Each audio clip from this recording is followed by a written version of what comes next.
ರಾಸಾಯನಿಕ ಗೊಬ್ಬರನು ಹಾಕಿ ಅಂತೀರಿ, bio fertiliser ಹಾಕಿ ಅಂತ ಹೇಳ್ತೀರಿ. ಕೊನೆಯದಾಗಿ ಸಾವಯವ ಕೃಷಿ ಮಾಡಿ ಅಂತಂದ್ರೆ ಏನ್ ಅರ್ಥ?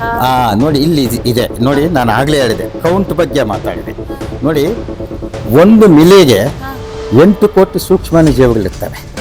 ಮಣ್ಣಲ್ಲೂ ಕೂಡ ಕರೆಂಟ್ ಇರ್ತವೆ.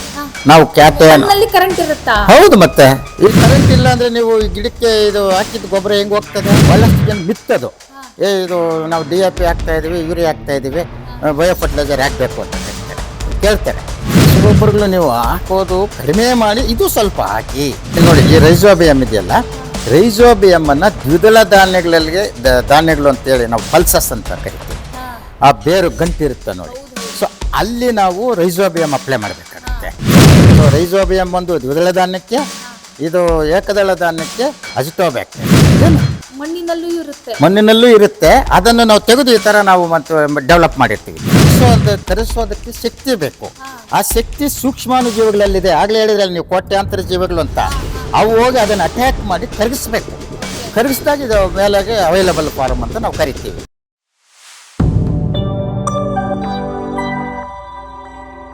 ಸರ್ ಏನ್ ಸರ್ ಇದು ಅಜಿಟೋಬ್ಯಾಕ್ಟರ್, ಅಜೋಸ್ಪೆರಿಲ್ಲಮ್ ಮತ್ತು ರೈಜೋಬಿಯಂ ಅಂದ್ರೆ ಏನು, ಹೆಂಗ್ ಕೆಲಸ ಮಾಡ್ತವೆ ಇವೆಲ್ಲ ಸೂಕ್ಷ್ಮಾಣು ಜೀವಿಗಳು? ನೋಡಿ, ಇವು ಕಣ್ಣಿಗೆ ಕಾಣದಂಥ ಸೂಕ್ಷ್ಮಾಣು ಜೀವಿಗಳು. ಹೆಸರೇ ಹೇಳದಂಗೆ ಮೈಕ್ರೋಸ್ಕೋಪಲ್ಲಿ ಮಾತ್ರ ಕಾಣಿಸುತ್ತೆ. ಸೊ ನೀವು ಸ್ಲೈಡ್ಸ್ ಹಾಕಿ ನೋಡಿದಾಗ ಅವು ಕಾಲೋನಿಸ್, ಅವು ಬೇರೆ ಬೇರೆ ಥರ. ಈಗ ನೋಡಿ ರೈಜೋಬಿಯಮ್ಮು ಇದು ಸಾರಜನಕವನ್ನು ಸ್ಥಿರೀಕರಿಸ್ತಕ್ಕಂಥ ಸೂಕ್ಷ್ಮಾಣು ಜೀವಿ. ಅದೇ ಥರ ಅಜೋಸ್ಪೆರಿಲ್ಲಮ್ ಮತ್ತು ಅಜಿಟೋಬ್ಯಾಕ್ಟರ್, ಈ ಮೂರೂ ಕೂಡ ಸಾರಜನಕ, ನಾವು ನೈಟ್ರೋಜನ್ ಅಂತ ಏನು ಕರಿತೀವಿ. ಈ ಮೂರೂ ಕೂಡ ನಾನು ಆಗಲೇ ಹೇಳಿದ್ನಲ್ಲ, ಸಾಯಿಲ್ ಕೇರ್ 1ನಲ್ಲಿ ಆ ಒಂದು ಸಾರಜನಕ ಕರಗಿಸುವಂಥ ಒಂದು ಸ್ಥಿರೀಕರಿಸ್ತಕ್ಕಂಥ ಒಂದು ಇದು ಆರ್ಗ್ಯಾನಿಸಮ್ಸ್ ಇರ್ತವೆ. ಅದು ಅಜಿಟೋಬ್ಯಾಕ್ಟರು, ಅಜೋಸ್ಪೆರಿಲ್ಲಮ್ ಮತ್ತು ರೈಜೋಬಿಯಮ್ಮು. ಸೊ ಇವು ಬೆಳೆಗೆ ಬೆಳವಣಿಗೆಗೆ ಬೇಕಾದಂಥ ಅದು ಒಂದು ಕೂಡ ಒಂದು ಏನು ಪೋಷಕಾಂಶ, ಅದು ಪ್ರಧಾನ ಪೋಷಕಾಂಶ ಅದು ಆ್ಯಕ್ಚುಲಿ. ಸೊ ಅದು ಬಿಟ್ಟರೆ ರಂಜಕ, ಅದು ಕೂಡ ಇದೇ ಥರ. ಇವೆಲ್ಲ ಕೂಡ ಎಲ್ಲ ಇದೇ ಥರ ಕಾಣಿಸೋದದು. ಸೊ ಯಾಕೆ ಅಂತಂದರೆ ನಾವು ಕಲರ್ ಕೊಡ್ಬೋದು ಅಷ್ಟೇ. ಇದಕ್ಕೆ ಮೈಕ್ರೋ ಆರ್ಗ್ಯಾನಿಸಮ್ಸು ಎಲ್ಲ ಹಿಂಗೆ ಔಟ್ಲುಕ್ ಎಲ್ಲ ಹಿಂಗೆ ಇರ್ತದೆ. ಸೊ ದ್ರವ ರೂಪದಲ್ಲಿರ್ತವೆ. ನಾವು ಮಾಡ್ತಾ ಇರ್ತಕ್ಕಂಥದ್ದು ದ್ರವ ರೂಪದ್ದು. ಪೊಟ್ಯಾಶು ಕೂಡ ಹಾಗೆ ಇರ್ತದೆ. ಬಟ್ ನೀವು ಸ್ಲೈಡಲ್ಲಿ ನೋಡಿದಾಗ ನಿಮಗೆ ಶೇಪು ಬೇರೆ ಬೇರೆ ಕಾಣಿಸುತ್ತೆ. ನಾವು ಗೊತ್ತಾಯ್ತಲ್ಲ, ಅದು ಗ್ರೋ ಮಾಡಿ ಟೆಸ್ಟ್ ಮಾಡಿದಾಗ. ಸೊ ಹಾಗಾಗಿ ಈ ಮೂರು ಪೋಷಕಾಂಶಗಳು ನಾವು ಕೊಡ್ತಾ ಇದ್ದೀವಿ. ಈಗ ರೈಜೋಬಿಯಂ ಏನು ಕೊಡುತ್ತೆ? ರೈಜೋಬಿಯಂ ಸಾರಜನಕ ಕೊಡುತ್ತೆ. ಅಂದ್ರೆ ನಮ್ಮ ರೈತರು ಏನು ಮೂಟೆ ಗೊಬ್ಬರ ತಂದು ಯೂರಿಯಾ ಹಾಕ್ತಾರಲ್ಲ, ಅಲ್ಲಿ ಫ್ರೀ ಆಗಿ ರೈಜೋಬಿಯಂ ಮಾಡುತ್ತೆ ಕೆಲಸ. ಹೌದು. ಈ ಅಜಿಟೋಬ್ಯಾಕ್ಟರ್ ಕೆಲಸ ಏನು? ಅದು ಕೂಡ ಸಾರಜನಕ ಕೊಡುತ್ತೆ. ಅದು ಕೂಡ ಸಾರಜನಕ ಕೊಡುತ್ತೆ. ಹೌದು. ಮತ್ತೆ ಈ ಅಜೋಸ್ಪೆರಿಲ್ಲಮ್ ಏನ್ ಮಾಡುತ್ತೆ? ಅದು ಕೂಡ ಸಾರಜನಕ ಕೊಡುತ್ತೆ. ಒಂದು ಏನಪ್ಪ ಮುಖ್ಯ ಮೂರು ಸಾರಜನಕ ಕೊಡ್ತಾವು ಅಂತಂದ್ರೆ ಹೆಂಗೆ ಸರ್? ಮತ್ತೆ ನಾನು ಹೇಳ್ತೇನೆ ನೋಡಿ. ಈ ರೈಜೋಬಿಯಂ ಇದೆಯಲ್ಲ, ರೈಜೋಬಿಯಂ ಅನ್ನ ದ್ವಿದಳ ಧಾನ್ಯಗಳು ಅಂತೇಳಿ ನಾವು ಪಲ್ಸಸ್ ಅಂತ ಕರಿತೀವಿ.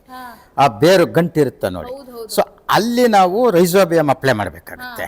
ಅದೇ ಸಾರಜನಕ ಇದು ಯಾವುದು, ನೀವು ಅಜಿಟೋಬ್ಯಾಕ್ಟರ್ ಅಂದ್ರೆ ನೋಡಿ, ಮೆಕ್ಕೆಜೋಳ ಅದು ದ್ವಿದಳ ಧಾನ್ಯ ಅಲ್ಲ, ಏಕದಳ ಧಾನ್ಯ. ಸೊ ಸೀರಿಯಲ್ಸ್ ಅಂತ ನಾವು ಕರಿತೀವಿ ನೋಡಿ. ಅಲ್ಲಿ ಸಾರಜನಕವನ್ನ ಸ್ಥಿರೀಕರಿಸುವಂಥ ಕೆಪಾಸಿಟಿ ಆ ಒಂದು ಜೀವಾಣು ಗೊಬ್ಬರಕ್ಕಿದೆ, ಧಾನ್ಯಕ್ಕೆ. ಅದು ರೈಜೋಬಿಯಂ ಕೆಲಸ ಮಾಡಲ್ಲ ಅಲ್ಲಿ. ಸೊ ರೈಜೋಬಿಯಂ ಒಂದು ದ್ವಿದಳ ಧಾನ್ಯಕ್ಕೆ, ಇದು ಏಕದಳ ಧಾನ್ಯಕ್ಕೆ ಅಜಿಟೋಬ್ಯಾಕ್ಟರ್. ಸೊ ಅಜೋಸ್ಪೆರಿಲ್ಲಮ್ ಅಂತ ನೀವು ಕೇಳಿದ್ರಿ ನೋಡಿ, ಅದು ತೇವಾಂಶ ಇರ್ತಕ್ಕಂಥ ಬೆಳೆಗಳು, ಭತ್ತ, ಅದು ನೀರಿರುತ್ತೆ. ಅದು ಅಜಿಟೋಬ್ಯಾಕ್ಟರ್ ಮತ್ತೆ ಅಷ್ಟಾಗಿ ಕೆಲಸ ಮಾಡೋದಿಲ್ಲ. ಸೊ ಅದಕ್ಕೆ ಅಲ್ಲಿ ಅಜೋಸ್ಪೆರಿಲ್ಲಮ್ ನಾವು ಆ ಒಂದು ಜೀವಾಣು ಗೊಬ್ಬರವನ್ನು ಬಳಕೆ ಮಾಡಬೇಕಾಗುತ್ತೆ. ರೈಜೋಬಿಯಂನ ದ್ವಿದಳಕ್ಕೆ ಹಾಕಿದ್ರೆ ನಿಮಗೆ ಅಲ್ಲಿ ಫ್ರೀ ಆಗಿ ಸಾರಜನಕ ಸಿಗುತ್ತೆ. ಈ ಅಜಿಟೋಬ್ಯಾಕ್ಟರ್ ನ ಏಕದಳಕ್ಕೆ ಹೋಗಿ ಹಾಕಿದ್ರೆ ಮೆಕ್ಕೆಜೋಳ, ಟೊಮ್ಯಾಟೊ, ತರಕಾರಿಗಳು ಕೂಡ, ತರಕಾರಿ ಬೆಳೆಗಳಿಗೂ ಕೂಡ ಅಲ್ಲ ಹಾಕಿದ್ರೆ ನಿಮ್ಗೆ ಫ್ರೀ ಆಗಿ ಅಲ್ಲಿ ಕೂಡ ಯೂರಿಯಾ ಸಿಗುತ್ತೆ. ತದನಂತರ ಅಜೋಸ್ಪೆರಿಲ್ಲಮ್ ಯಾವುದು ತೇವವಾದಂತಹ ಬೆಳೆ ಇರುತ್ತಲ್ಲ, ಅಲ್ಲಿ ಹೋಗಿ ಕೊಟ್ರೆ ಅಲ್ಲಿಯೂ ಕೂಡ ನಿಮ್ಗೆ ಫ್ರೀ ಆಗಿ ಯೂರಿಯಾ ಸಿಗುತ್ತೆ. ಇದೆಲ್ಲವೂ ಕೂಡ ಸೂಕ್ಷ್ಮಾಣು ಜೀವಿಗಳಿಂದ ಆಗುವಂತ ಚಮತ್ಕಾರ. ಹೌದು. ಅದು ಎಸ್. ಇನ್ನು ಅದು ಬಿಟ್ಟರೆ ತಾವಾಗಲೇ ಕೇಳಿದ್ರಿ, ಇನ್ನೊಂದು ರಂಜಕ, ಅದು ನಾವು ಫಾಸ್ಫರಸ್ ಅಂತ ಕರಿತೀವಿ. ಅದು ಕೂಡ ಬೆಳೆಗೆ ಬಹಳ ಎರಡನೇ ಪ್ರಧಾನ ಪೋಷಕಾಂಶ. ಹೌದು. ರಂಜಕ ಕರಗಿಸುವಂತ ಸೂಕ್ಷ್ಮಾಣು ಜೈವಿಕ ಗೊಬ್ಬರ ಅದು ಕೂಡ ಹೀಗೆ ಇರುತ್ತೆ. ಇದೇನೆ ಮಣ್ಣಿನಲ್ಲೂ ಇರುತ್ತೆ. ಅದನ್ನು ನಾವು ತೆಗೆದು ಈ ತರ ನಾವು ಮತ್ತೆ ಡೆವಲಪ್ ಮಾಡಿರ್ತೀವಿ. ಸೊ ಈ ಬಾಲ್ ಅಲ್ಲಿ ಸರ್, ಈ ಒಂದು ಇದರಲ್ಲಿ ಈಗ ನಾನು ಇಷ್ಟೊತ್ತು ಹೇಳಿದ್ರಲ್ಲ, ಅವೆಲ್ಲ ಸೂಕ್ಷ್ಮಾಣು ಜೀವಿಗಳಿದಾವೆ, ಎಲ್ಲ ಇದಾವೆ ಇದರಲ್ಲಿ. ಸೊ ಎಲ್ಲ ಇದಾವೆ. ಸೊ ನಾವು ಕಲರ್ಸು ಕೂಡ ಬೇರೆ ಬೇರೆ ಇರ್ತವೆ. ಇದು ನಾನು ಇದು ನೋಡಿ ಇದರಲ್ಲಿ ಕೋಟ್ಯಾನುಕೋಟಿ ಅಸಂಖ್ಯಾತ ಕೋಟ್ಯಾನುಕೋಟಿ ಸೂಕ್ಷ್ಮಾಣುಜೀವಿಗಳ ತಾಣ ಆಗಿದೆ ಇದರಲ್ಲಿ. ಆದರೆ ನಮ್ಗೆ ಏನೂ ಗೊತ್ತಾಗ್ತಾ ಇಲ್ಲ, ಇದರಲ್ಲಿ ಏನಿದೆ ಏನಿಲ್ಲ ಅಂತ ಏನು ಗೊತ್ತಾಗ್ತಾ ಇಲ್ಲ. ಸುಮ್ಮನೆ ಒಂದೇನೋ ಒಂದು ವಾಟರ್ ತೋರಿಸ್ತಾ ಇದೀವಿ, ನೀರು ತೋರಿಸ್ತಾ ಇದೀವಿ ನನಗೆ. ಇದರಲ್ಲಿ ಎಲ್ಲಾ ರೀತಿಯಾದಂಥ ಸೂಕ್ಷ್ಮಾಣುಜೀವಿಗಳು ಇದಾವೆ. ಓಕೆ, ಇದನ್ನ ಇವರು ಹಿಂಗೆ ಡೆವಲಪ್ ಮಾಡಿ ನಂತರ ಇದನ್ನ ಇವರು ತಮಗೆ ಎಷ್ಟು ಪ್ರಮಾಣದಲ್ಲಿ ಬೇಕೋ ಅದನ್ನ ನೋಡ್ಕೊಂಡು ಇವರು ತಯಾರಿ ಮಾಡ್ತಾರೆ, ಉತ್ಪಾದಕರು ಇವರು. Okay sir. ಮತ್ತು ರಂಜಕ ಕೂಡ ಹಾಗೇನೆ. ರಂಜಕ ಕೂಡ ಭೂಮಿನಲ್ಲಿ, ಅದರಲ್ಲೂ ಕೂಡ ರಂಜಕ ಭೂಮಿನಲ್ಲಿ ಈ ನಾವು ಹಾಕಿರ್ತಕ್ಕಂಥ ರಸಗೊಬ್ಬರಗಳು ಹಾಕಿರ್ತಾರೆ. ರಂಜಕ DAP ಅಂತ ನೀವು ಕೇಳಿರ್ಬೋದು. ಅದರಲ್ಲಿ ರಂಜಕ ಇರ್ತದೆ, ಅದಷ್ಟೂ ಕೂಡ ಕರಗಿರಲ್ಲ. ಓಕೆ, ಅದು ಹಾಗೆ ಮಣ್ಣು ಹಿಡಿದಿಟ್ಕೊಂಡಿರ್ತದೆ. ಮಣ್ಣಲ್ಲೂ ಕೂಡ ಕರೆಂಟ್ ಇರ್ತದೆ. ನಾವು ಕ್ಯಾಟೆನ್, ಕರೆಂಟ್ ಇರುತ್ತಾ? ಹೌದು. ಮತ್ತೆ ಈ ಕರೆಂಟ್ ಇಲ್ಲ ಅಂದ್ರೆ ನೀವು ಈ ಗಿಡಕ್ಕೆ ಇದು ಹಾಕಿದ ಗೊಬ್ಬರ ಹೆಂಗ್ ಹೋಗ್ತದೆ? ಪ್ಲಸ್ ಮೈನಸ್ ಕ್ಯಾಟಿಯನ್ ಆನಿಯನ್ ಅಂತ ನಾವು ಕರಿತೀವಲ್ಲ, ಅದು ಹೀರ್ಕೊಳ್ಳೋ ಬೇರ್ ಮುಖಾಂತರ ಅದು ಹೀರ್ಬೇಕಾದ್ರೆ ಅದು ಲೈಕ್ ಎ ಕರೆಂಟ್, ಅದು ಇರಬೇಕು. ಅದಿದ್ರೇನೆ ಅದಕ್ಕೋಸ್ಕರ ನಾವೇನು ರಸಗೊಬ್ಬರಗಳನ್ನು ಜಾಸ್ತಿ ಬಳಕೆ ಮಾಡೋದ್ರಿಂದ ನೀವು ಹೇಳಿರ್ಬೋದು ನನಗೆ ಅಸಿಡಿಟಿ ಆಗ್ತಾ ಇದೆ. ಉಪ್ಪು ನೋಡಿ, ಮಣ್ಣು ಕ್ಷಾರ ಮಣ್ಣು ಆಗುತ್ತೆ ಅಥವಾ ಚೌಳು ಮಣ್ಣು ಅಂತ ಕರಿತೀವಿ. ಏನಕ್ಕೆ ಇವತ್ತು ಕ್ಷಾರ ಮಣ್ಣು ಮತ್ತೆ ಚೌಳು ಮಣ್ಣು ಆಗ್ತಾ ಇದೆ? ಆಮ್ಲೀಯ ಮಣ್ಣು ಅಂತಲೂ ಕರಿತೀವಿ, ಅಸಿಡಿಕ್ ಸಾಯಿಲ್, ಆಲ್ಕಲೈನ್ ಸಾಯಿಲ್. ರಸಗೊಬ್ಬರಗಳನ್ನ ಜಾಸ್ತಿ ಬಳಕೆ ಮಾಡ್ತಾ ಇರೋದ್ರಿಂದಾನೆ ಅದನ್ನು ಕೂಡ ನಾವು ಹೌದೌದು. ನಾನು ಆಗ್ಲೇ ಹೇಳಿದ್ನಲ್ಲ, ಅದು ಏನಾಗುತ್ತೆ ಈಗ ನೋಡಿ, ಸೋಡಿಯಂ ಅಂತಿದೆ, Na+ ಅಂತ, ಸಿ ಕ್ಯಾಲ್ಸಿಯಮ್, ಇವೆಲ್ಲ ಕೂಡ ಹಾನಿಯನ್ಸ್. ಈಗ ಎಲಿಮೆಂಟ್ಸ್ ಅಂತೀವಿ ನಾವು ಕರಿತೀವಿ. ಇವು ಕೂಡ ಚಾರ್ಜ್ ಇದ್ದಂಗೆ, ಪ್ಲಸ್ ಮೈನಸ್ ಇದ್ದಂಗೆ ಫಿಕ್ಸ್ ಆಗ್ತದೆ ಮಣ್ಣಲ್ಲಿ. ಯಾವಾಗ ಮಣ್ಣಲ್ಲಿ ಫಿಕ್ಸ್ ಆದಾಗ ಹಿಡಿದಿಟ್ಕೊಂತಾರೆ, ಸೊ ಅದು ಕರಗಿರಲ್ಲ. ಹಾಗೆ ನಾವು ರೈತರೇನೋ ನಾನು 10 ಮೂಟೆ DAP ಕೊಟ್ಟೆ, ಬೆಳೆನೇ ಬರ್ತಾ ಇಲ್ಲ ಅಂತಾನೆ. ಅಲ್ಲಿ ಸೂಕ್ಷ್ಮಾಣುಜೀವಿಗಳಿದ್ರೇನೆ ಅವು ಕೆಲಸ ಮಾಡೋದು, ಕರಗಿಸಬೇಕು. ಅದಕ್ಕೆ ನಾವು ಇದನ್ನ ರೀಚಾರ್ಜ್ ಮಾಡಬೇಕಾಗಿದೆ. ಈಗ ಹೋಗಿ ಮೂಟೆ ಗೊಬ್ಬರ ಹಾಕ್ತಾರಲ್ಲ, ಈಗ ಬೇರಿರುತ್ತೆ ಸರ್, ಈಗ ಹೋಗಿ ಇಲ್ಲಿ ಪಕ್ಕಕ್ಕೆ ಹೋಗಿ ಗೊಬ್ಬರ ಹಾಕ್ತಾರೆ ಅಂತ ಅನ್ಕೊಳ್ಳಿ. ಅದೇನು ಇವರು ಅಷ್ಟು ಪ್ರಮಾಣದಲ್ಲಿ ಕೊಟ್ಟಿರ್ತಾರಲ್ಲ, ಅದೆಲ್ಲವೂ ಕೂಡ ಬೇರಿಗೆ ಸಿಗೋದಿಲ್ಲ ಅಂತ ಹೇಳ್ತೀರಿ ನೀವು? ಬೇರಿಗೆ ಅಷ್ಟು ಕೂಡ ಬೆಳೆಗೆ ಸಿಗಲ್ಲ, ಬೇರೆ ಹತ್ರ ಇರ್ತದೆ, ಬೆಳೆಗೆ ಅಷ್ಟು ಹೀರ್ಕೊಳ್ಳಲ್ಲ ಅದು. ಯಾಕೆ ಅಂತಂದ್ರೆ ಬೇರು ಆಕ್ಟಿವ್ ಆಗಿರ್ಬೇಕಾಗತ್ತೆ. ಪ್ಲಸ್ ನಾವು ಕೆಟಲೈಸರ್ ಅಂತ ನಾವು ಕರಿತೀವಿ. ಅಂದ್ರೆ ಅದನ್ನ ಕರಗಿಸೋದಕ್ಕೆ ಶಕ್ತಿ ಬೇಕು. ಆ ಶಕ್ತಿ ಸೂಕ್ಷ್ಮಾಣುಜೀವಿಗಳಲ್ಲಿದೆ. ಆಗ್ಲೇ ಹೇಳಿದ್ರಲ್ಲ ನೀವು, ಕೋಟ್ಯಾಂತರ ಜೀವಿಗಳು ಅಂತ. ಅವು ಹೋಗಿ ಅದನ್ನ ಅಟ್ಯಾಕ್ ಮಾಡಿ ಕರಗಿಸ್ಬೇಕು. ಕರಗಿಸಿದಾಗ ಇದು ಮೇಲೆಗೆ ಅವೈಲಬಲ್ ಫಾರ್ಮ್ ಅಂತ ನಾವು ಕರಿತೀವಿ. ಹಾಗಾಗಿ ಕರಗಸಕ್ಕೆ ಅಲ್ಲಿ ಶಕ್ತಿ ಇಲ್ದಿರೋ ಕಾರಣಕ್ಕಾಗಿ ಇವ್ರು ಹಾಕಿರೋ ಆ ಮೂಟೆ ಗೊಬ್ಬರ ಅದೆಲ್ಲ ಮಣ್ಣಲ್ಲೇ ಇದೆ, ವಿನಃ ಅದು ಬೆಳೆಗಳಿಗೆ ಹೋಗಿ ಸಿಗ್ತಾ ಇಲ್ಲ, ಇಳುವರಿ ರೂಪದಲ್ಲಿ ರೈತನ ಕೈಗೆ ಸಿಗ್ತಾ ಇಲ್ಲ ಅಂತ ಹೇಳ್ತೀರಿ. ಅದಕ್ಕೆ ನಾವೇನ್ ಹೇಳ್ತಾ ಇದೀವಿ, ರಸಗೊಬ್ಬರಗಳು ನೀವು ಹಾಕೋದು ಕಡಿಮೆ ಮಾಡಿ, ಇದು ಸ್ವಲ್ಪ ಹಾಕಿ, ಅದನ್ನೇ ನೀವು ಸ್ಟಾಪ್ ಮಾಡಿ ಅಂತ ನಾನು ಹೇಳೋದಿಲ್ಲ. ಒಂದು 100 kg ಹಾಕ್ತಾ ಇದ್ದೀರಿ, ಒಂದು 60 kg ಹಾಕಿ, ಇನ್ನು 40 kg ಬದಲು ಇದು ಒಂದು 5 ಲೀಟರ್ ಒಂದು ಎಕರೆಗೆ. ಅಲ್ಲ ಸರ್, ಈಗ ಈ ಸೂಕ್ಷ್ಮಾಣುಜೀವಿಗಳಿದಾವಲ್ಲ, ನೀವು ಹೇಳಿದ್ರಿ 100 kg ಬದಲಾಗಿ 60 ಹಾಕಿ ಅಂತಂದ್ರೆ, ಈಗ 60 ಹಾಕೋದ್ರಿಂದ ಈ ಸೂಕ್ಷ್ಮಾಣುಜೀವಿಗಳು ಸತ್ತೋಗುದಿಲ್ವಾ? ನೋ, ಅದು ಆ ಥರ ಅಲ್ಲ, ಅದ್ರ ಜೊತೆ ಮಿಕ್ಸ್ ಮಾಡಿ ಹಾಕೋದಿಲ್ಲ. ಇನ್ನೊಂದು ಸೂಕ್ಷ್ಮಾಣುಜೀವಿಗಳಿಗೆ ಅದನ್ನು ತಡೆದುಕೊಳ್ಳುವಂಥ ಶಕ್ತಿ ಕೂಡ ಇದೆ. ಅದು ಡೈರೆಕ್ಟಾಗಿ ಏನು ಅಷ್ಟೊಂದು ಟಾಕ್ಸಿಸಿಟಿ ಲೆವೆಲಲ್ಲಿ ಇರಲ್ಲ ಅವು. ನಾವು ಹಾಕಿರ್ತಕ್ಕಂಥ ರಸಗೊಬ್ಬರಗಳು ಕೂಡ ಅಷ್ಟೊಂದು ಹೆವಿ ಇದು. ಯಾಕೆಂದರೆ ಆ ಒಂದು ಕೆಪಾಸಿಟಿನೇ ಹಾಗೆ. ಅದು ಭಾಳಷ್ಟು ಜನ ಮಿತ್ತದು, ಇದು ನಾವು DAP ಹಾಕ್ತಾ ಇದೀವಿ, ಯೂರಿಯಾ ಹಾಕ್ತಾ ಇದೀವಿ, ಬಯೋ ಫರ್ಟಿಲೈಸರ್ ಹಾಕಬೇಕು ಅಂತ ಕರೀತಾರೆ, ಕೇಳ್ತಾರೆ.